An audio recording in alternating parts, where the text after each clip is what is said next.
Hello. तो पिछली video में हमने चंद्रमा और शनि के बारे में डिस्कशन किया था और ये योगों की तीसरी सीरीज है जो कि चंद्रमा से रिलेटेड जितने भी प्लैनेट्स हैं सभी 8 प्लैनेट के बारे में, उनकी कंजंक्शन के बारे में हमारा डिस्कशन रहेगा। तो आज कंजंक्शन के सब्जेक्ट में चंद्रमा के बिहाफ में जितने भी प्लैनेट आते हैं उन प्लैनेट में से एक प्लैनेट राहु के बारे में डिस्कशन है हमारा आज का, कि राहु चंद्रमा के साथ बैठता है तो कैसे रिएक्ट करता है, कैसे फल देता है, कैसे प्रभाव देता है।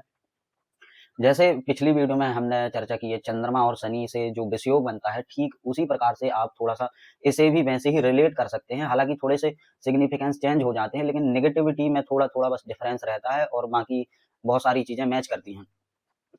चंद्रमा और राहु के केस में जैसे हम इनकी युति की बात करें, इसे युति बोलते हैं। यहाँ पर हमने प्लस का निशान लगाया है। प्लस का निशान मतलब इन दोनों की कंजंक्शन है, ये दोनों इनका कॉम्बिनेशन बना है। कुंडली के किसी भी घर में 12 में से किसी भी घर में चंद्रमा और राहु साथ में बैठे, तो राहु से जस्ट अपोजिट में केतु होता है। हमेशा आपको याद रखना होगा जिस भी घर में राहु बैठा है तो उससे जस्ट सप्तम भाव में केतु बैठेगा। तो राहु जहां पर भी बैठा है, जैसे चंद्रमा के साथ बैठा है, तो उसके जस्ट अपोजिट केतु भी होगा। मतलब केतु की भी दृष्टि चंद्रमा के ऊपर होगी और राहु का प्रभाव कॉम्बिनेशन के रूप में चंद्रमा पर पड़ेगा। और आपको जैसा कि पता होगा कि चंद्रमा पूरे 9 के 9 प्लेनेट में सबसे सॉफ्ट है। सॉफ्ट, अब सॉफ्ट कहने का अर्थ ये निकल सकता है कि इस प्लेनेट के पास किसी भी मेलेफिक प्लेनेट को झेलने की शक्ति नहीं होती है। मतलब मेलेफिक मतलब पापक। पापक थोड़े से भी पाप प्रभाव में आने से चंद्रमा डैमेज हो जाता है। जैसे चंद्रमा अगर पक्ष बल से भी कमजोर है, कृष्ण पक्ष में अगर आपका जन्म हुआ है या कृष्ण पक्ष की बहुत लास्ट में अमावस के करीब में अगर आपका जन्म हुआ है, तो आप इसे पापक ही समझ सकते हैं इस चंद्रमा को, क्योंकि चंद्रमा पाप प्रभाव में आ गया है। चंद्रमा पर ब्लैक एनर्जी का इफेक्ट आ गया है, इस वजह से ये पापक की तरह रिएक्ट करने लगता है। अब हम टॉपिक में आते हैं, यहाँ पर हम कंजंक्शन की बात कर रहे हैं। जैसे तो चंद्रमा एक बहुत सॉफ्ट प्लेनेट है, बहुत सौम्य प्लेनेट है। थोड़ी सी भी पाप प्रभाव में आने से इसका रिएक्शन चेंज हो जाता है, ये कमजोर पड़ जाता है। कहने का सीधा अर्थ ये है कि चंद्रमा सबसे कमजोर समझ सकते हो, और ये गवर्न करता है मन को। और मन व्यक्ति का सबसे कमजोर रहता है। मन हमेशा हर व्यक्ति का मजबूत नहीं रहता है, हर व्यक्ति संकल्पवान नहीं होता है। किसकी डेफिशिएंसी है? ये मून की डेफिशिएंसी है। मून की पावर कम है। मून के पास इतनी पावर नहीं है कि वो हमेशा एक ही संकल्प में बंधा रहे। उसके संकल्प टूटते रहते हैं। उसका रीजन है जस्ट बिकॉज मून, और moon have not lots of power with respect to all planet. इतनी शक्ति बाकी ग्रहों की तुलना में चंद्रमा के पास नहीं होती है, इसीलिए वो किसी भी प्लेनेट के साथ बैठता है तो वो उस प्लेनेट की तरह रिएक्ट करने लगता है, उस प्लेनेट के बिहाफ में काम करने लगता है। अब हम यहाँ पर राहु और चंद्रमा को अच्छे से समझते हैं कि इनका कॉम्बिनेशन कैसे देखते हैं। ठीक है, मान लीजिए ये सिंपल सी हमने यहाँ पर कुंडली बना ली। ठीक है, किसी भी घर में हम चंद्रमा और राहु को बिठा लेते हैं। मान लीजिए हम बिठा लें दूसरे घर में चंद्रमा और राहु। अब आपको यहां पर देखना है, आपकी कुंडली में कहीं पर भी हो सकता है। हम यहां पर एग्जांपल के तौर से दूसरे घर में लिए हैं। कहीं पर भी अगर चंद्रमा राहु साथ में बैठे हैं, और आपको एक चीज और नोटिस करनी है, इनके ऊपर डिग्रियां लिखी होंगी। मान लीजिए इसकी डिग्री मान लें हम 12 डिग्री चंद्रमा की, और राहु की डिग्री मान लें हम 15 डिग्री। ठीक है, अब यहां पर युति कंजंक्शन की जो मैटर है, कंजंक्शन का जो सब्जेक्ट है, यहां पर पूर्ण हो रहा है, पूरा हो रहा है। यहां पर 100% युति हुई। यहां पर चंद्रमा राहु का कॉम्बिनेशन कंप्लीट हुआ। अब यही कॉम्बिनेशन को हम ग्रहण दोष कहते हैं। ग्रहण दोष। राहु, सिंपल शब्दों में अगर आपको एक आइडिया देने के लिए बताएं, राहु अंधकार है, एक छाया है, एक धुआं है, धुआं।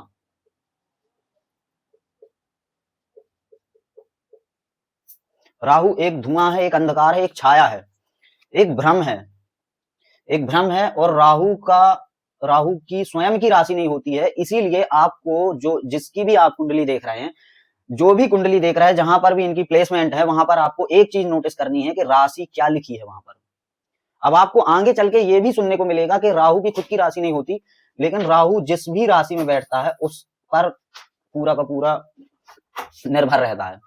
ठीक है, अब जैसे किसी भी राशि में मतलब अगर यहाँ पर एक नंबर राशि अगर लिखी है, जहां पर चंद्रमा राहु बैठे हैं, जो भी राशि लिखी है उस राशि का अधिपति नोटिस करिए कि उसके अधिपति की पोजीशन कैसी है, उस पर 50% चांसेस हैं कि उस पर राहु की पोजीशन डिपेंड करेगी। मतलब राहु जिस भी राशि में बैठा है आपकी कुंडली में, उस राशि के अधिपति मतलब उस राशि का जो लॉर्ड होगा, स्वामी होगा, उस पर आपको ध्यान देना है कि उसके स्वामी की स्थिति कैसी है। जो भी उसके स्वामी की स्थिति है अच्छी है अगर तो ठीक है, इस घर को सेव करके रखेगा राहु। लेकिन अगर खराब है, मान लीजिए जो राहु के साथ जो राशि बनी है वो राशि कहीं नीच का हो रहा है, वो प्लेनेट डेबली हो रहा, नीच का हो रहा है, या 6, 8, 12 में जा रहा है, या वो कहीं से पाप प्रभाव में है, पाप कर्तरी योग में है, कम डिग्री का है, या पापक ग्रहों से दृष्ट है, तो जिस हाउस में भी ये कंजंक्शन बन रही है उस हाउस को राहु बचाने का काम नहीं कर पाएगा। ठीक है। अब यहाँ पर चंद्रमा और राहु का केस अगर समझें तो राहु अंधकार है, चंद्रमा मन है, तो सिंपल सा आप ये समझ सकते हैं कि मन को हमेशा इल्यूजन में रखना, इल्यूजन, भ्रम, व्यक्ति हमेशा भ्रम में जिएगा, उसकी लाइफ का आधा चैप्टर, लाइफ का आधा टाइम भ्रम में जाएगा। ठीक है, क्योंकि ये ग्रहण दोष है। ग्रहण का अर्थ होता है खा जाना, निगल जाना। ग्रहण का सीधा सिंपल हमारी लैंग्वेज में आप यही समझ सकते हैं कि ग्रहण करना, जैसे बोलते हैं ना भोजन ग्रहण कर लो, तो ग्रहण का मीनिंग होता है उसे खा लेना। तो यहाँ पर राहु चंद्रमा को खा लेता है। यहाँ पर एक चीज हमेशा आप नोटिस करना कि अगर आपको इसके अच्छे रिजल्ट देखने हैं कि ये अच्छे रिजल्ट देगा या बचाएगा कि नहीं बचाएगा, तो आपको चंद्रमा की डिग्री पर ध्यान देना है कि चंद्रमा की डिग्री राहु से ज्यादा तो नहीं है। अगर ज्यादा है तो ठीक है, राहु से ज्यादा पावर है चंद्रमा के पास, राहु इतना ज्यादा इसे पीड़ित नहीं कर सकता जितना करना चाहिए। लेकिन अगर राहु की डिग्री ज्यादा है, चंद्रमा की डिग्री कम है, तो राहु का पूर्ण रूप से ग्रहण दोष के प्रभाव में चंद्रमा पीड़ित हो जाएगा। और चंद्रमा पीड़ित होने से जो मेंटली प्रॉब्लम आनी चाहिए, जितनी भी प्रकार की मेंटली प्रॉब्लम है, सभी की सभी चंद्रमा में देखी जाएंगी। बेचैनी, इल्यूजन, भ्रम में जीना, ज्यादा सोचना, एक्सेस ऑफ थिंकिंग, बहुत ज्यादा सोचना, अति, नींद में रात को सोने में दिक्कत होना, नींद नहीं आना, हर प्रकार की एंजाइटी, हर प्रकार का डिप्रेशन, हर प्रकार की सोच, पॉजिटिव माइंडसेट का ना होना, पॉजिटिव ना सोचना, और हर प्रकार की जितनी भी मेंटली समस्याएं आती हैं वो सारी की सारी समस्याएं यहाँ पर इस योग में देखा जाएगा। ठीक है। अब इसे और प्रभाव बढ़ा दिया जाए, अगर यहाँ पर अगर राहु चंद्रमा है तो ठीक है, लेकिन इसमें और देखना है कि और ज्यादा पीड़ित तो नहीं हो रहा चंद्रमा, तो आपको इसमें हमेशा ध्यान देना है कि इसमें और किसी पापक ग्रह की दृष्टि तो नहीं है, शनि की,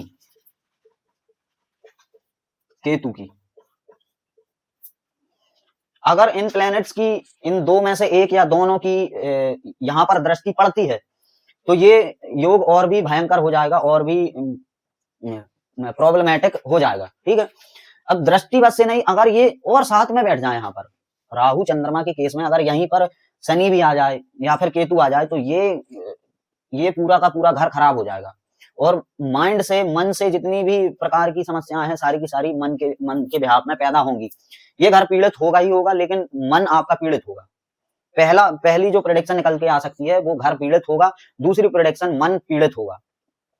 ठीक है। राहु के यहाँ पर अगर राहु बैठा है तो केतु तो नहीं बैठ सकता, इसके जस्ट अपोजिट होगा। लेकिन शनि जरूर अगर यहाँ से दृष्टि देता है या फिर शनि इसको देखता है या साथ में बैठता है तो और ज्यादा प्रॉब्लम्स पैदा हो सकती हैं। अब इस केस में एक चीज और देखना, चंद्रमा अगर यहाँ पर पाप प्रभाव में आ गया है तो इसके जस्ट आगे वाले हाउस में कोई पापक ग्रह तो नहीं है। अगर पापक ग्रह है या पीछे वाले हाउस में है तो चंद्रमा यहाँ से घिर जाएगा, पापक मेलेफिक प्लैनेट से घिर जाएगा। मतलब चंद्रमा हमेशा मूव करता है, अपने से आगे मूव करता है। कोई भी प्लैनेट अपने आगे मूव करता है किसी भी घर से, उसके अगले वाले घर में वो मूव करता है। और पिछला घर ये शो करता है कि आप पहले कैसे थे, आपका पूर्व जन्म कैसे था, अब आप उसमें मास्टर कर चुके हैं, अब आप आगे वाले घर में मूव कर रहे हैं। तो अगर सेकंड हाउस में चंद्रमा है तो नॉर्मल सी बात है कि आपका चंद्रमा थर्ड हाउस की तरफ मूव कर रहा है। मतलब जो मन आपका यहाँ पर बैठा हुआ है वो मन आपका थर्ड हाउस की तरफ जाता होगा पर डे। तीसरे घर की एक्टिविटीज में आप इन्वॉल्व होते होंगे या सोचते होंगे।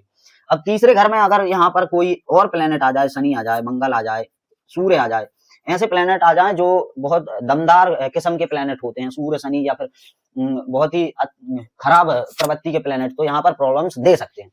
हाँ, अगर यहाँ पर जहां भी शनि और चंद्रमा का योग बन रहा है, जहां भी ग्रहण का योग बन रहा है, अगर कहीं से गुरु की दृष्टि आ जाती है या शुक्र की दृष्टि आ जाती है तो बहुत हद तक बचा ले जाएगा। जो प्रॉब्लम्स आनी होंगी वो बचा ले जाएगा। बस इंसान सोचेगा बस ज्यादा, लेकिन प्रॉब्लम्स उसको फिजिकली नहीं फेस करनी होगी, नहीं करनी पड़ेगी।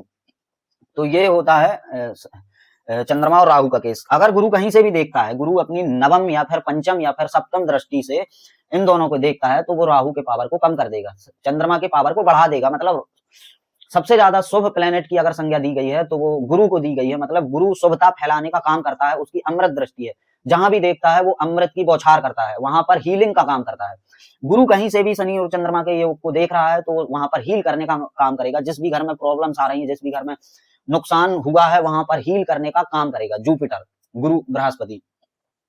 और बहुत सारी जो मानसिक प्रॉब्लम्स है, नींद ना आना, ऐसी जो मेंटली चीजें हैं, अननोन फियर, अज्ञात भय, मतलब ऐसा डर जो आपको मतलब आपको पता भी ना हो कि आपके साथ क्या होने वाला है, लेकिन मानसिक तरीके से आपको डर लगता है, तो ये शो करता है चंद्रमा और राहु का कॉम्बिनेशन। इनसिक्योरिटी सबसे ज्यादा अगर देखा गया है चंद्रमा और राहु के केस में, तो व्यक्ति को एक अननोन इनसिक्योरिटी बनी रहती है, अज्ञात भय बना रहता है, इनसिक्योरिटी बनी रहती है, और बहुत सारी मेंटली जो प्रॉब्लम्स रहती हैं आगे तक की सोचने की। अब इस योग में क्या रहता है, व्यक्ति जो देखता है, मतलब अगर राहु और चंद्रमा का कॉम्बिनेशन है तो चंद्रमा और राहु के कॉम्बिनेशन में एक चीज कॉमन सी होगी, अपने मन में व्यक्ति वही चीजें डालेगा जो वो ऑब्जर्व करेगा, जो देखेगा। मतलब ये बहुत डीप ऑब्जर्वर भी, इसकी एक पॉजिटिव ट्रेड ये भी निकल सकती है शनि और चंद्रमा के केस में। हमेशा हम इसको बुरा नहीं बोल सकते, हमेशा इसको हम इस योग को बुरा नहीं बोल सकते। चंद्रमा और राहु के केस में एक चीज पॉजिटिव, डीप ऑब्जर्वर, बहुत गहरे से सोचने वाला, बहुत गहरे से देखने वाला, ऑब्जर्व करने वाला, डीप ऑब्जर्वर बनाता है। हमेशा जिस भी व्यक्ति के चार्ट में रहता है, व्यक्ति बहुत बारीकी तक जाता है, बहुत बारीकी की तक जाता है, बहुत गहरे तक सोचता है। मतलब सिंपल सा आपको ये समझ में आ गया होगा, किसी भी चीज की तह तक जाना, ये चंद्रमा और राहु के केस में होता है कि व्यक्ति जिसकी भी कुंडली में होता है, तो ऐसा देखा गया है। तो आज के लिए इतना ही। कल हम किसी और प्लेनेट को चंद्रमा के साथ बिठाकर उसके बारे में डिस्क्रिप्शन देंगे। तो आज के लिए इतना ही। Thank you.